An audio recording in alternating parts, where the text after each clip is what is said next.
bad. My hair looks awful. I mean, look at this hair. Oh, we are. And that's what people say all the time. Oh my gosh, are we live? Yes, we are live from Exit Realty Crutcher. Oh my God, this is terrible. I gotta take this down. There. That's better. What do I do with mine? Put it behind your ear, I guess. So it's Kelly Scheffler from Exit Realty Crutcher. This is Beth Rojas with Agency Title. And we are going to talk to Beth today about title. And I was like, there's no sexy way to really talk about title. I'm pretty fun, but title is a little boring. Necessary, but boring. It is necessary. Yes. I mean, so meaning one of the biggest things that you check for on title is like liens and stuff, right? Yes. So a lot of people don't understand what we do, but we run the books at the courthouse, the titles, going all the way back 60 years for whoever owns it all the way back. So we look at the history of the land, and we run to see if there are any liens out there, any mortgages, judgment liens, make sure those people have paid their taxes, things like that.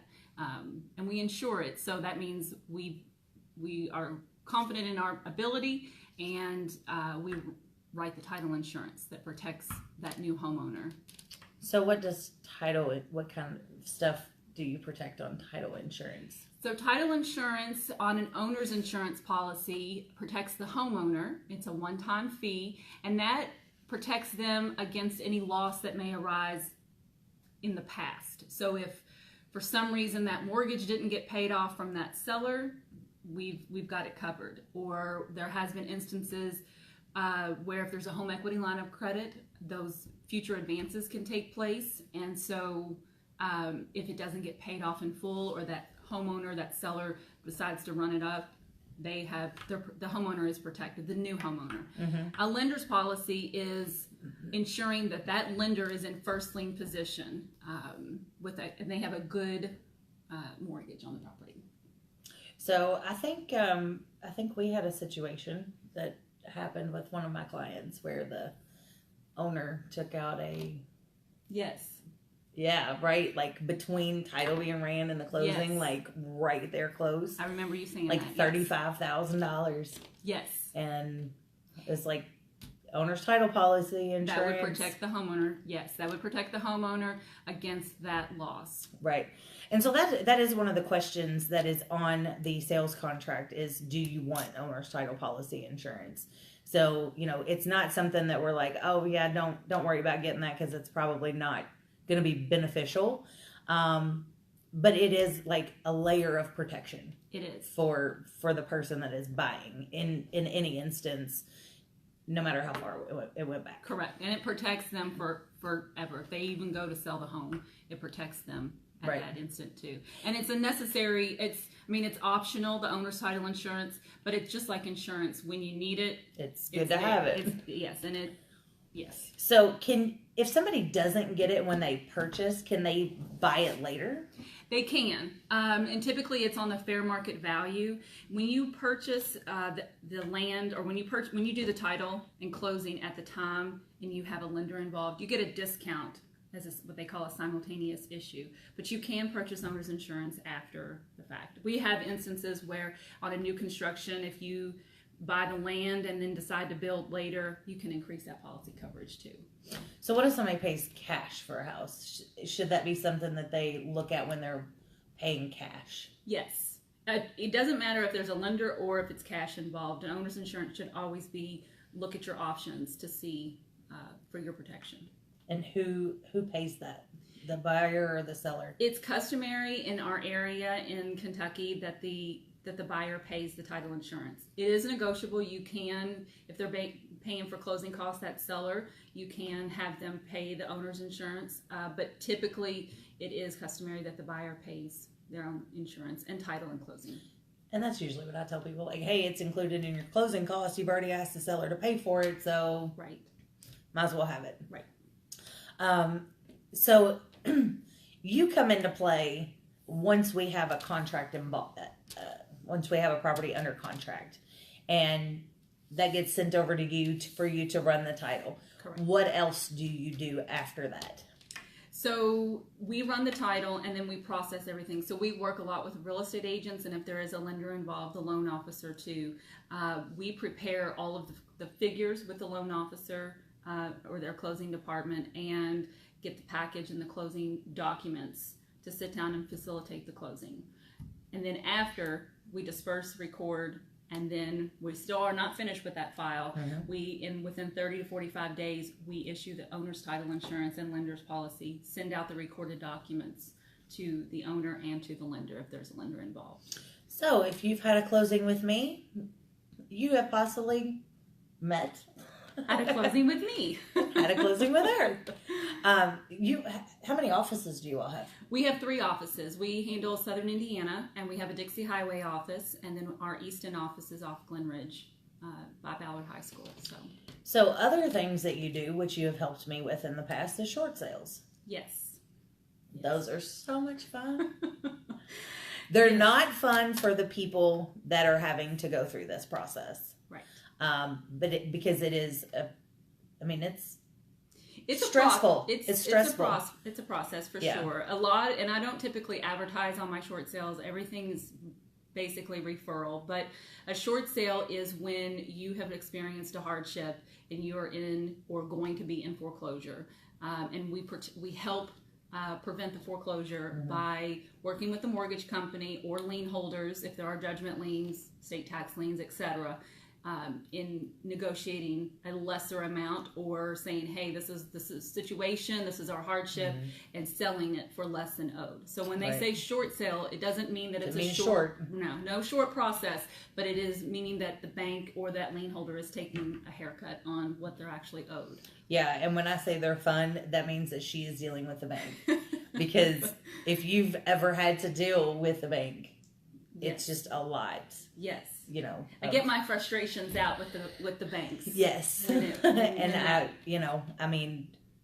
Handling a short sale is a delicate situation, but then you throw a bank on top of that who's right. We just had this with KHC, yes. Not willing to participate with us to get that done, but right.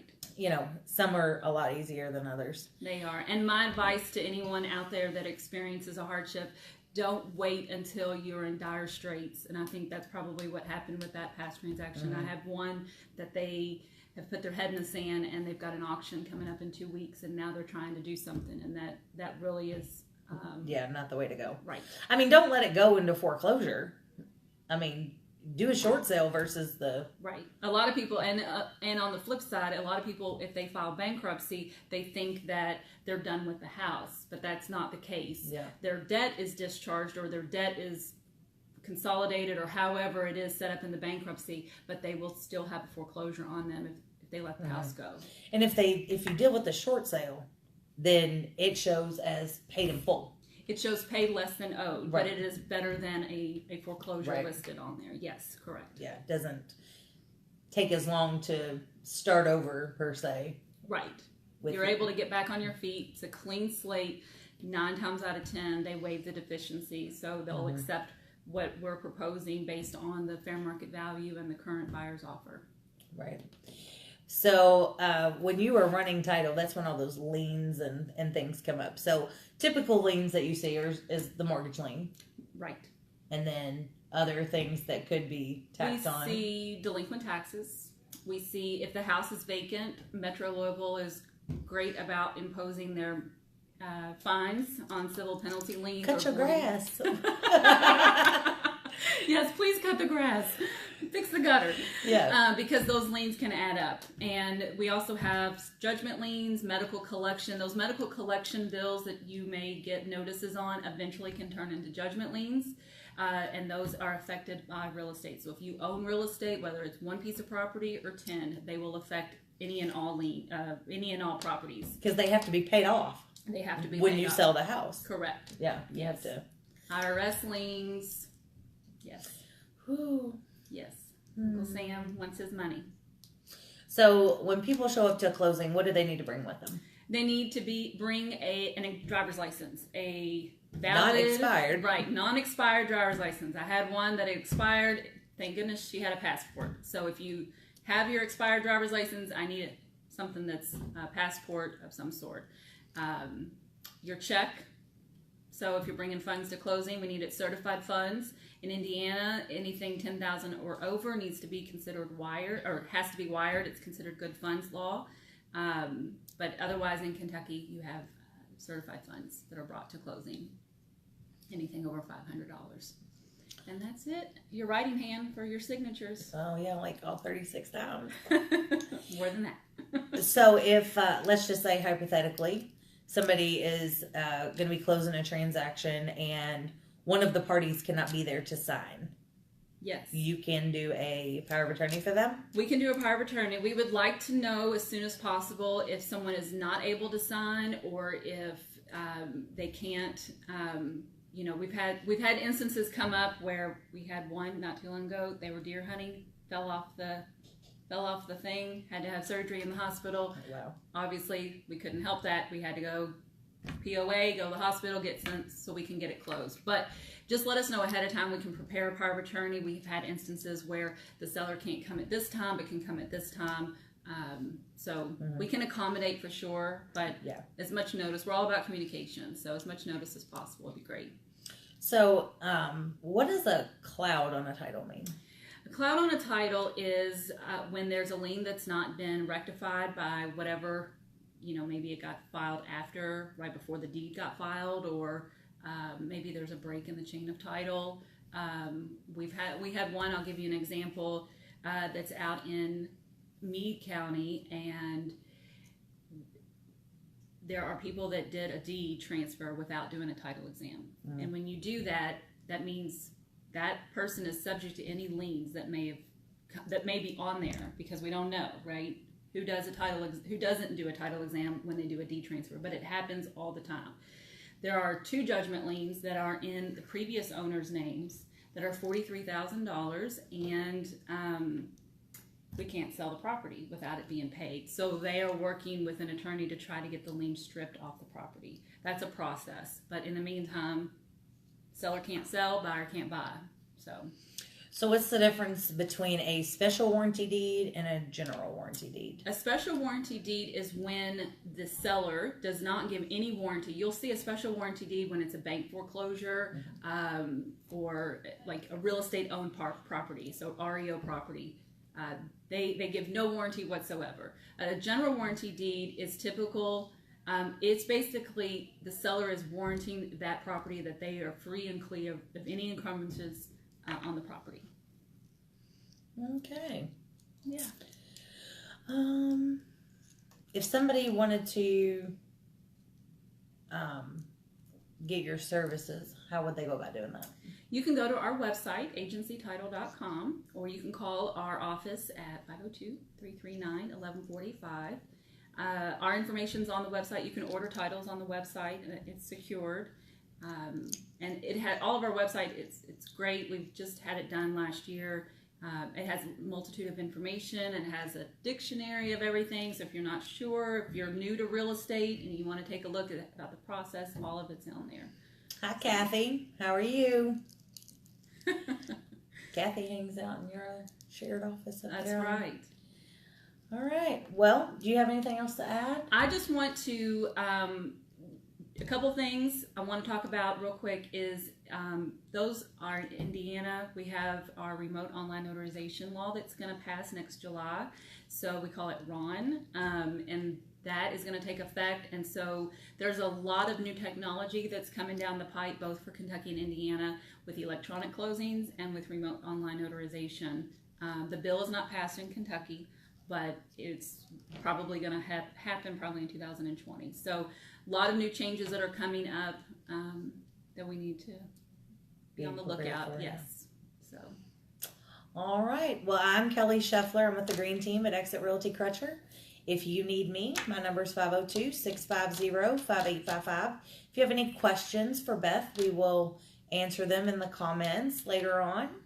All right. Thank you so much, Thanks Kelly, for coming. All right. See you guys soon.